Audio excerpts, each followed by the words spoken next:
چۆن ئەکاونت دروستکەم لە ئەپی ئاواد ئەکادمی. ئەپلیکیشنەکە بکەرەوە بەشی خۆ تۆمارکردن داگرە. 4 بۆشایت هەیە. بۆشای یەکەم ناوی یەکەم و دووەمە بنووسە علی ئەحمەد. بۆشای دووەم یوزەرێک بنووسە علی 22 بە نمونە. بۆشای سێم ئیمێلێک دانێ علی ئەحمەد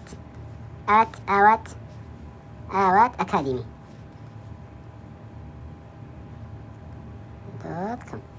بۆشای چوارم پاسوۆردێک دانێ، بەڵام پاسوۆردەکە پێویستە لەو ناوانی سەرەوە پێک نەهاتبێ، یعنی علی ئەحمەدی تیا نەبێ، علی 22 تیا نەبێ، علی ئەحمەد ئاوات ئەکادمی تیا نەبێ.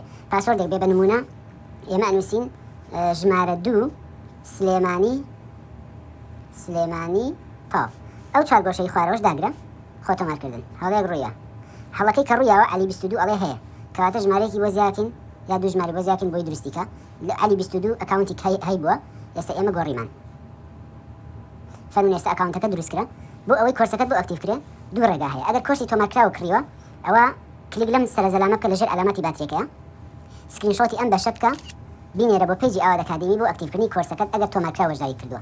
ئەگەر کۆرسی ڕاستەوخۆ بەشداری کردووە، دیپلۆمی وەرگێڕان، چالاکنەوەی مێشک و یادگەر، کۆرسی بزنس لیدەر، کۆرسی زمانی عەربی ئەوانی تر، ئەوە ئەم یوزەرنەیمە بنێرە بۆ تەلێگرامی مامۆستا ئومێد لە تەلێگرام کە پێشتر ڕسمی حسابەکە بۆ ناردووە. هەر سەلامەت بن.